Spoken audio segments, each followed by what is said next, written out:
Welcome to the session. Students, in this session, we are going to revise second unit. Okay. In yesterday's session, we have discussed about various effects of air pollutants on human beings and plants. And today we will discuss about various effects of air pollutants on materials and various effects of air pollutants on globe, means various global effects of air pollutants. We are going to discuss.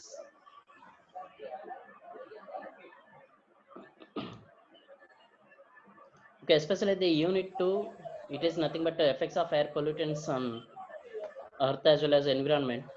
Okay, in this unit, especially we will study about 3 or 4 topics. What are the effects of air pollutants on human? What are the effects of air pollutants on plants?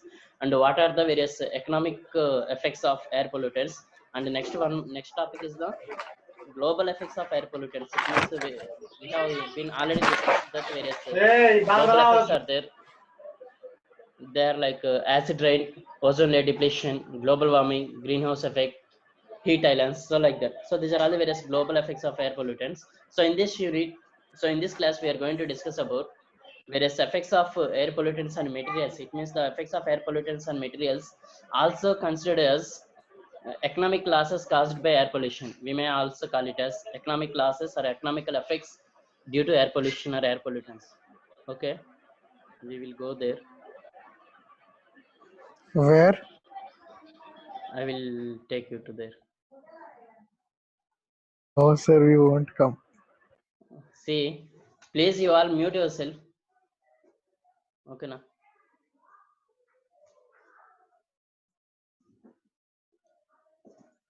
Okay, effects of air pollutants and materials. So especially the air pollutants, like various gases pollutants are there, various particulate matter are there. So if the particulate matter, when they deposited on surfaces of Sir, your voice is getting break, sir. you all mute yourself now. Sir, voice is getting break. I think here my network is clear now. Good, here it is. Sir, voice break అవుతుంది sir. మొత్తం piano లెక్క వస్తుంది sir voice. Now? Sir, voice break అవుతుంది. How? Sir, voice break అవుతుంది sir.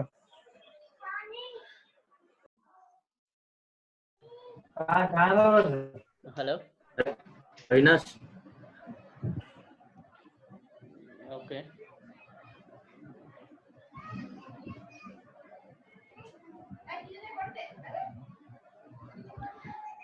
Sir, still voice break అవుతుంది sir.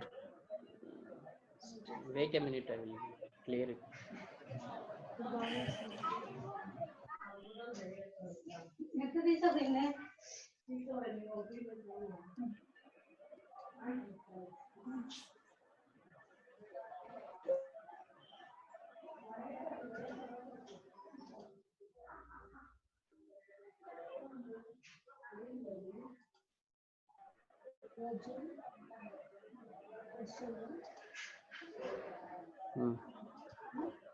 Okay, now it is okay.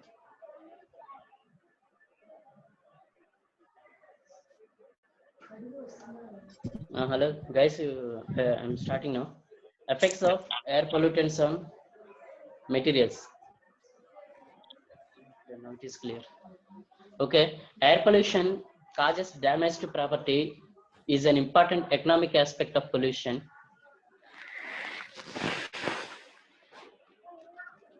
Mostly such effects includes corrosion of metals, soiling and eroding of building surfaces, rubber cracking, deterioration of works, etc. So you all mute yourself now. Don't disturb.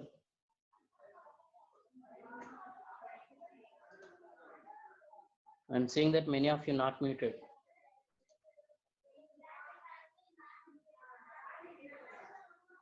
Who, sir?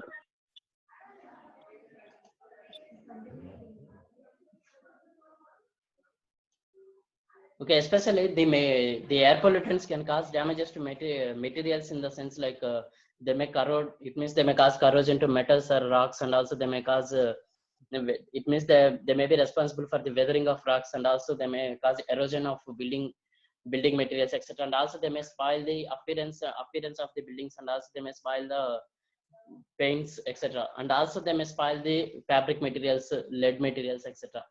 So especially whenever they come in contact with the materials, sometimes they may cause corrosion to the material, or sometimes they may get chemically reacted with the material, and sometimes they may cause weathering, or sometimes they may get absorbed by the material and make the materials acidic in nature. So like that. So especially the damages caused by air pollutants to materials have been classified into five types. There, first one is abrasion. Next one is the deposition of particulate matter on material. And next one is the direct chemical attack. And next one is the indirect chemical attack. And the next one is the corrosion. So abrasion is nothing but we can say that it's the scrapping or the rubbing of material away from it. It means whenever the suspended matter moving along with wind at high speed, it means they may grind the material, or they may scrap the surface of the material. That kind of effect is called as abrasion. You can see here the solid particles of sufficient size, when they are traveling at high velocities with wind, they can cause abrasive action on the surfaces of materials. And the next one is the deposition and removal. It means the various particulate matter, either the particulate matter or liquids or solids, whatever they may, if they deposited on the surfaces of materials, they may it means they may spoil the appearance of the material, and also they may cause soiling of the surface. So then it means after that we have to remove that material from the surface. So while we are removing, it means the removal of these particles may also cause some deterioration to the surface. You can see here solid and liquid particles deposited on a surface may not damage the material itself, but it may spoil its appearance. However, the removal of these particles may cause deterioration. Hello, you all mute yourself. What happened? See?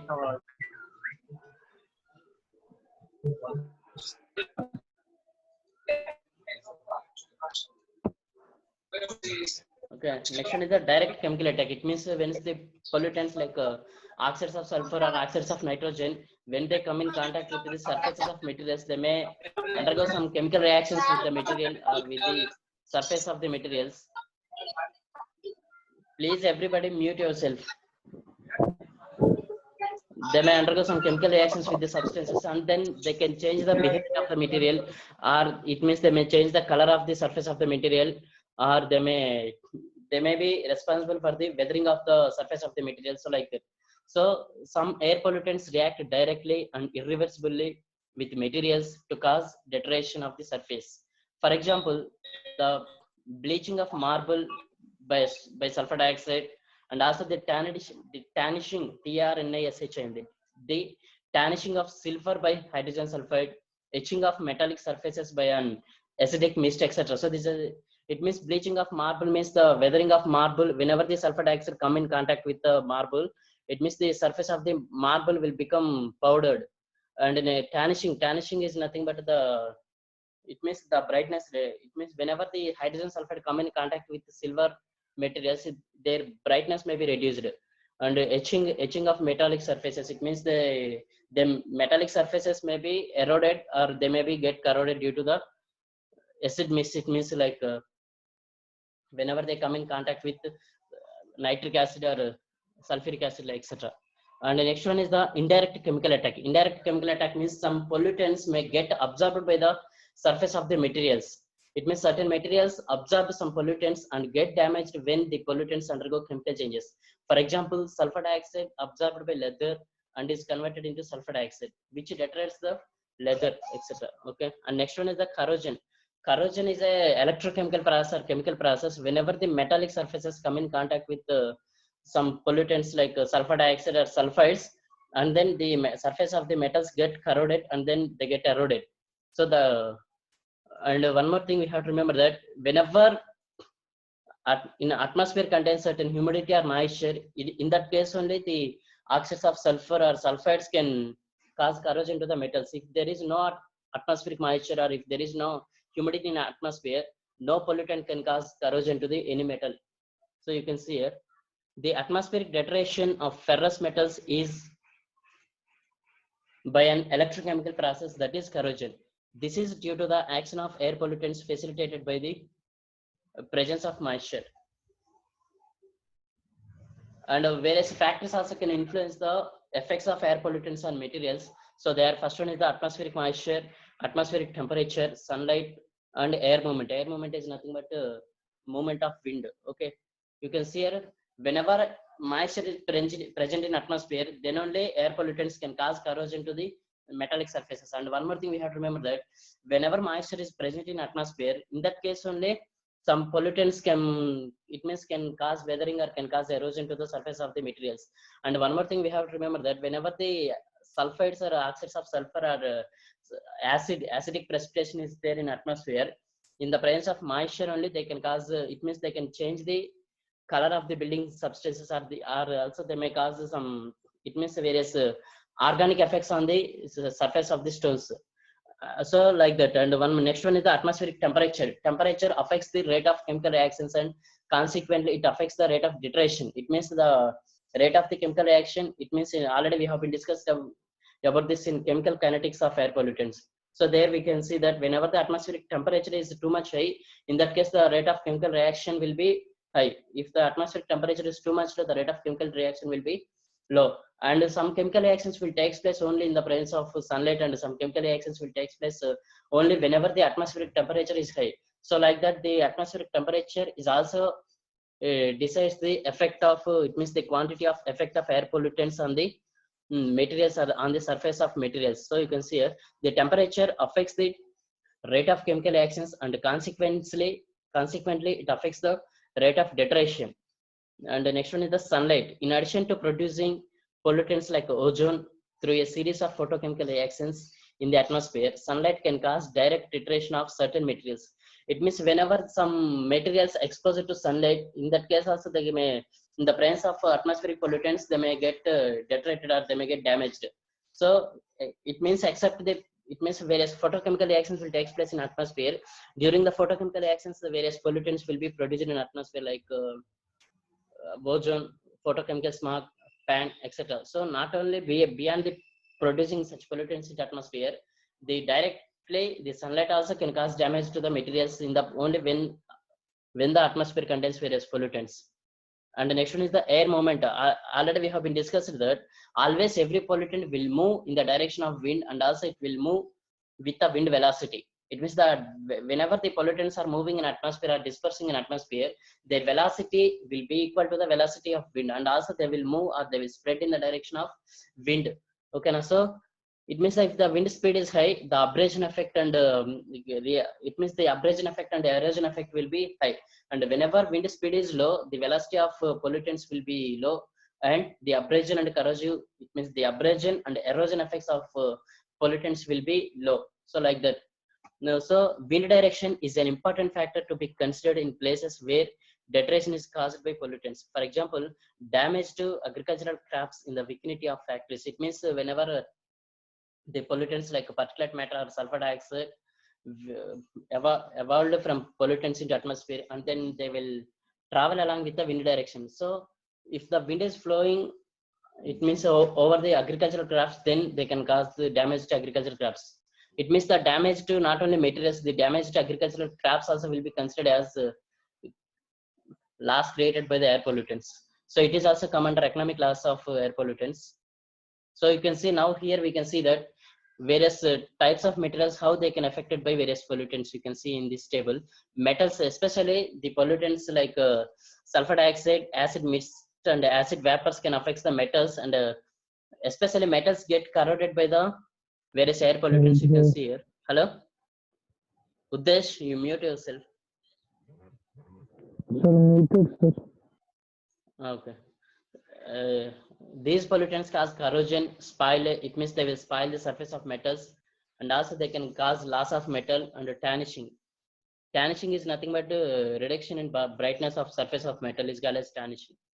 And to building materials, the pollutants like sulfur dioxide, acidic gases like sulfuric acid or hydrogen chloride gas, and some sulfides and nitric acid gas. So all these things and vapors and mist and particulate matter can cause damage to the building materials.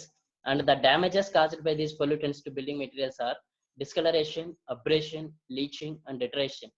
And to the paints, the pollutants like sulfur dioxide, hydrogen sulfide particulates, sulfur dioxide, and acetic gases, nitrogen dioxide, ozone can cause damage to the paints. It means all these gases, especially, first of all, they will react with the paints, and then they cause discoloration. It means they will change the color, or they will remove the color from the surfaces, and they will also, it means the fading of the surfaces will be happen, and discoloration, and reduce the tensile strength of the paint, or reduce the tensile strength of the surface will be caused by these pollutants.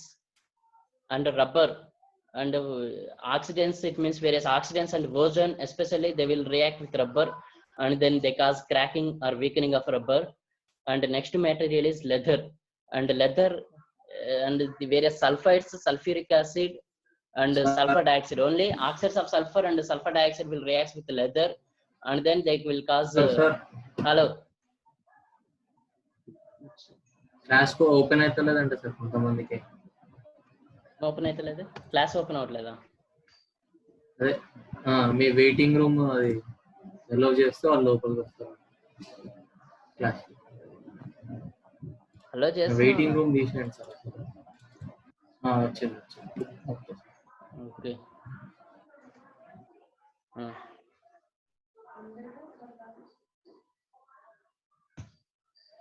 And next metal is leather, and especially where sulfur compounds like oxides of sulfur and sulfuric acid will affect the leather. And whenever the oxides of sulfur or sulfuric acid come in contact with the leather will absorb all these gases, and then it will undergo some chemical reactions with the oxides of sulfur or sulfuric acid, and then it loses its strength. It means the disintegration of leather will take place, or the leather will become in powdered. It means the leather will become powder. So these are all the, and the next material is the paper. And the sulfur dioxide and acidic gases will react with paper, and then they cause embrittlement of paper. And the next one is the ceramics. And the acid gases like sulfuric acid or hydrogen chloride or nitric acid, it means whatever the acid, carbonic acid also, they can react with ceramic, and then they can change the surface appearance of the ceramic materials. So these are all the various effects caused to various materials by various kinds of pollutants. Okay, this is about effects of air pollutants and materials. Especially, it means if you consider various pollutants, they may cause corrosion to the metals, and they may cause weathering or erosion effects on the building materials. And some materials like rubber, paints, and leather, it means they may undergo some chemical reactions with these metals, and they make all these metals in the form of powder. That is nothing but disintegration or weathering. So that's it. These are all the effects caused by the various pollutants to materials. And one more thing we have to remember, that the effects of air pollutants and materials is considered as economic losses caused by air pollution. And also this may called as, sometimes this may called as the price of industrialization, or the price of industrialization is, this is another name given to the effects of air pollutants and materials, is nothing but price of industrialization. That's it. It means sometimes you may get question that write a note on price of industrialization. In that case, you have to write about all these things. What are all the metals get materials or metals get affected by the various kinds of pollutants, and how they get affected. That's it. And the next topic is the global effects of air pollution. Under this topic, we will discuss about the 5 topics. First one is acid rains, next one is greenhouse effect, and the next one is ozone layer depletion, and next one is the heat islands. So acid rain is nothing but already we have been discussed that whenever oxides of sulfur or oxides of nitrogen emitted into atmosphere, they react with the atmospheric moisture or precipitation in atmosphere, and then they will produce various acids in atmosphere. Like if the oxides of sulfur reacts with water vapor or atmospheric moisture, they will produce sulfuric acid in atmosphere. And if the oxides of nitrogen released in atmosphere, they will produce nitric acid in atmosphere. And whenever the concentration of carbon dioxide is too much in atmosphere, it means excess quantity of carbon dioxide present in atmosphere. In that case, that carbon dioxide will react with atmospheric moisture, or water vapor, and then it will produce an acid called as carbonic acid. So this sulfuric acid, nitric acid, and carbonic acid, whenever they are present in atmosphere, they will reach the earth surface in the form of precipitation, or along with precipitation they will reach the earth surface. So this process is called as acid rain. Only the release of oxides of sulfur and oxides of nitrogen into atmosphere are the regions for acid rain. And one more thing we have to remember, that the combustion of fuels like coal and petroleum will release the oxides of sulfur and oxides of nitrogen into atmosphere. Okay, acid rain refers to the strong mineral acids like sulfuric acid, nitric acid, carbonic acid, and hydrochloric acid, etc., which bring down the pH in atmospheric precipitation. Whenever these acids present in precipitation, they will reduce the pH of that precipitation. And one more thing we have to remember, that you can see here, whenever the pH of the precipitation is above 5.6, in that case we can say that that is normal precipitation. And whenever the pH of precipitation is below 5.6, it can be said as acid rain. To understand that, whenever you remember that, because in first meet I have seen that most of the students have written that whatever the value they want, they have written. Some students like written like that if the pH of the precipitation is less than 7, and sometimes some students have written that pH of the precipitation is less than 4 also they have written. You remember that whenever the pH of the precipitation is less than 5.6, in that case that precipitation is called as acid rain. Okay.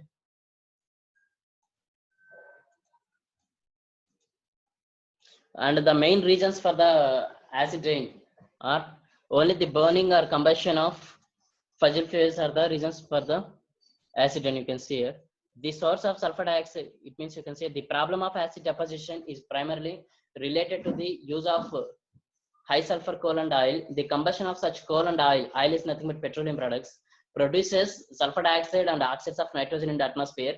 These gases react with the water vapor or humidity and produce sulfuric acid and nitric acid in atmosphere, which reach the earth in the form of precipitation. This is called as acid rain. And the sources of sulfur dioxide are automobiles, metallurgical industries, thermal power plants, and burning of organic materials. And the sources of oxides of nitrogen are automobiles and thermal power plants. And one you see here, thermal power plants produce 70% of sulfur dioxide into atmosphere and 30% of oxides of nitrogen into atmosphere. And you can see here, whenever these acids produced in atmosphere, they react with ammonia and the other cations, and then they form sulfides and nitrates in atmosphere, and they will be in the form of particulate matter. It means the sulfuric acid or nitric acid will react with the various cations in atmosphere like ammonia or chlorides or nitrates. It means various chlorides and various negative charged ions will be there. They are called as cations, and whenever they react with negative charged ions, they will produce various particulate matter in atmosphere. And these particulate matters also acidic in nature. And various effects of acidic rain you can see here, especially the effects of acidic rain means they will make the atmosphere acidic, and they will make everything in acidic. It means like water bodies they make acidic, and if you take soil, the soil also they make acidic, and if you take food also they make acidic, and if you take plants, they will also spoil the life of plants and everything. It means you can see here, first effect is the acidification of lakes and rivers. Okay, whenever the acid deposition takes place in water bodies, they make the water bodies, it means like rivers, lakes, ponds, etc., they make all these things acidic in nature. And once the water become acidic, it means the acidic water kills the aquatic animals, plants, and fishes, and also affects the aquatic ecosystem.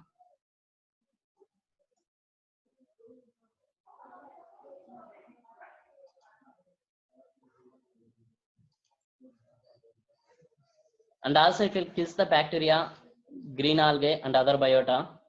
And at low pH, the rate of organic matter decomposition is reduced. It means if the decomposition of organic matter, it means various organic matter present in water bodies, and if the organic matter, if the water pH is too much low, the decomposition of organic matter will be decreased.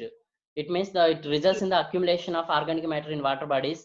If the accumulation of organic matter in water bodies is there, means automatically the pH, and also automatically it means the decomposition is reduced, it means automatically the BOD of the water bodies will be increased. If the BOD of the water bodies has been increased, means the water be, it means there is a water pollution. It means the acidic it means the acid deposition in water body is also responsible for the increase of BOD and also increase of water pollution. Okay, you can see here also kill bacteria, green algae and other biota. At low pH, the rate of organic matter decomposition is reduced. This results in accumulation of organic matter in water bodies and leads to water pollution. And also improves concentration of heavy metals like lead, cadmium, copper and zinc in water. And the next effect is the acidification of soils. If the soils become acidic, their fertility will be decreases. If their fertility will be decreases, means there will be, it means the fertility is, it means there is low fertility of soils, means there will be low income or low economy from the agriculture. So it means that ultimately the, it means you can see here the acidification of soils will decrease the economy of agriculture. You can see here these soils with low buffer capacity are the most sensitive soils to the acid deposition. You can see here buffer capacity of soil or liquid water. Buffer capacity is nothing but the, it is a property of soil which will not undergo chemical reaction. If it means if the soil having high buffer capacity, it will not undergo chemical reactions with anything. If the soil having low buffer capacity, it will undergo some chemical reactions with pollutants or anything, and then it changes its behavior. That is called as buffer capacity. It means you can say that buffer capacity is nothing but the substance whose pH will never change at any cost. That that capacity is called as buffer capacity. Okay, soils with low lime frequently lose their fertility by acidification and leads to loss of nutrients like potassium, phosphorus, magnesium, and cadmium. The acid rain also spoils metals like aluminum, zinc, manganese from the soils. And the development of acidity can influence the chemistry and biology of the soils to a greater extent. It affects the microorganism whose activity is responsible for maintaining soil fertility. So agricultural production is greatly affected, and earthworms will be died due to acidification of soil. And one more thing you have to remember that there is also some advantage due to acid rain. However, the soils with low sulfur and carbonates may get benefited by acid deposition of acid rains. It means that the soils who's having low sulfur and carbonate, if the acid especially acid rains contains sulfuric acid, nitric acid, and carbonic acid. So if the soils get reacted with these acids, they will get carbonates, sulfur, and nitrates to them. So this is the advantage of acid deposition. Only the soils who are having low sulfur and low carbonates and low nitrates. Okay, you can see here the acid rain also affects materials like acid deposition takes place on any materials. If the deposition takes place on metallic surfaces or metallic structures, they will cause corrosion to the metals, and they will also cause corrosion to the building stones. It means corrosion to the building stones means the weathering or the erosion or the disintegration or the corrosion. It means the also the change of color is nothing but corrosion. You can see here one of the important consequences of acid deposition is the physical damage to buildings, monuments, bridges, and other substances by corrosion. And limestone contain calcium and magnesium carbonates, and they convert it to a calcium sulfate or magnesium sulfate and cause erosion of stones.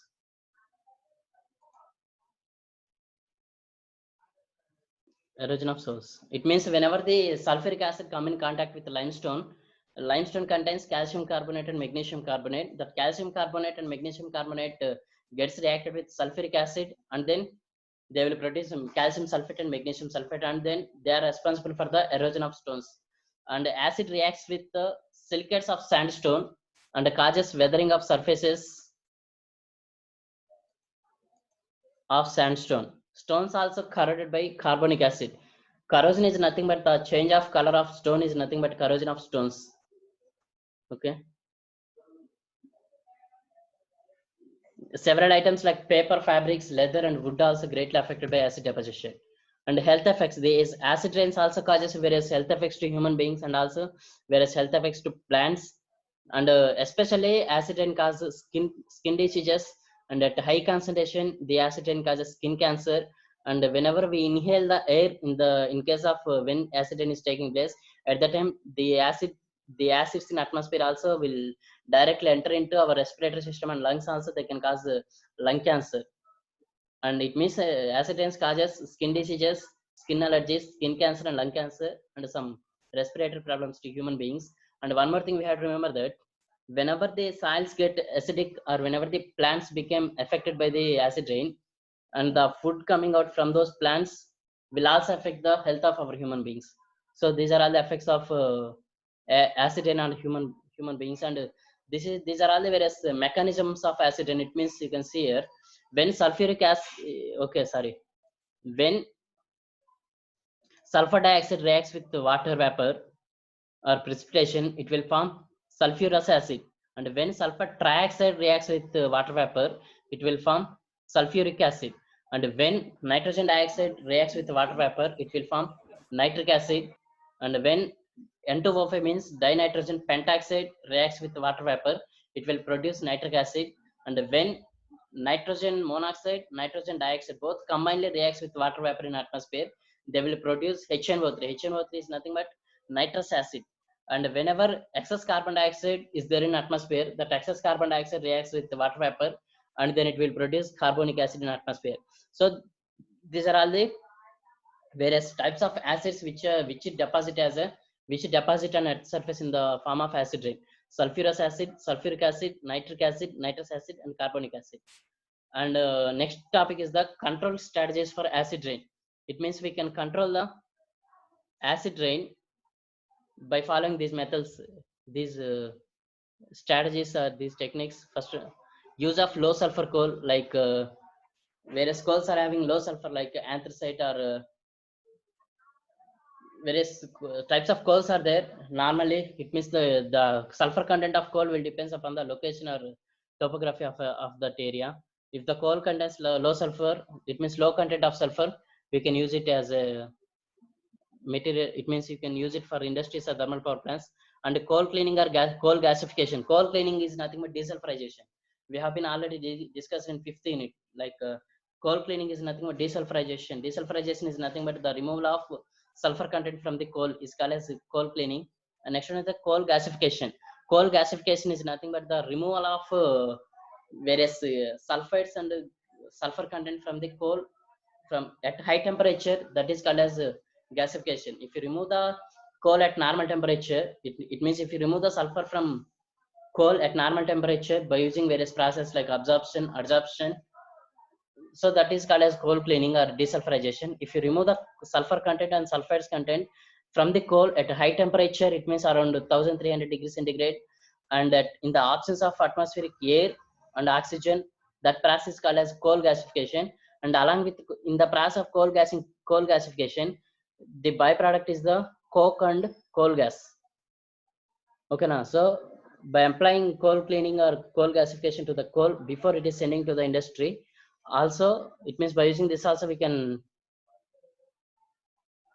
control the release of oxides of sulfur into atmosphere. If we control the release of oxides of sulfur into atmosphere, automatically we can control the acid rain.